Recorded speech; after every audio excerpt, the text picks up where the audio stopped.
दोस्तों, चंदा चोरी में कौन कौन शामिल है? यह सवाल सिर्फ अब कुछ कर्मचारियों तक सीमित नहीं रहा, बल्कि पूरे सिस्टम की जवाबदेही पर खड़ा हो चुका है। नमस्कार दोस्तों, आप सभी का बहुत बहुत स्वागत है। अयोध्या के राम मंदिर में श्रद्धालुओं के करोड़ों रुपए के चढ़ावे में कथित गड़बड़ी को लेकर चल रही जांच ने अब एक नया और बड़ा मोड़ दे लिया है। जिस मामले में अभी तक उंगलियां केवल ट्रस्ट के पूर्व सदस्य अनिल मिश्रा की ओर उठ रही थी, अब उस मामले में पूर्व महासचिव चंपत राय ने एक ऐसा पत्र सामने ला दिया है जिसने कई नए सवालों को जन्म दे दिया है। चंपत राय का यह दावा है कि गिनती की व्यवस्था में बदलाव करने वाले महत्वपूर्ण दस्तावेजों पर उनके हस्ताक्षर तक नहीं थे, जबकि उस पर अनिल मिश्रा और एसबीआई के अयोध्या शाखा के तत्कालीन मुख्य प्रबंधक गोविंद मिश्रा के हस्ताक्षर मौजूद थे।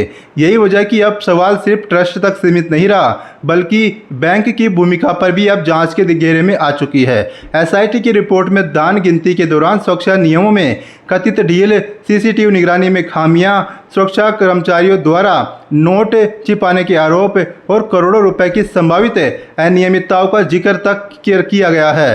कई गिरफ्तारियां हो चुकी है, ट्रस्ट के बड़े पदाधिकारियों ने इस्तीफा दे दिया है, तो वही अब कुछ मामले में तो देश भर में बहस छेड़ चुकी है। बड़ा सवाल ये कि अगर करोड़ों रुपए श्रद्धालुओं की आस्था से जुड़े धन की सुरक्षा व्यवस्था में कमजोरी थी, तो फिर उसकी जिम्मेदारी आखिर किसकी है? क्या यह कोई केवल कुछ कर्मचारियों की करतूत है, या फिर पूरी की पूरी व्यवस्था की जवाबदेही तय होनी चाहिए? चंपत राय के इस पत्र ने जांच का फोकस एक व्यक्ति से हटाकर पूरे तंत्र की ओर मोड़ दिया है। अब देश की नज़रें अंतिम जांच की रिपोर्ट पर टिकी हुई है, क्योंकि अब यह मामला सिर्फ पैसों का नहीं, बल्कि करोड़ों लोगों की आस्था, विश्वास और जवाबदेही का है। ऐसे में अगर दोषी केवल छोटे कर्मचारी नहीं, बल्कि बड़े नाम भी है, तो सच्चाई सामने आनी ही चाहिए, क्योंकि श्रद्धा के नाम पर आने वाले हर रुपए का हिसाब अब देश की जनता जानना चाहती है। देखने वाली बात होगी कि जिस तरीके से चंपत राय का यह पत्र सामने आया है, क्या इसमें कोई नए खुलासे होते हैं?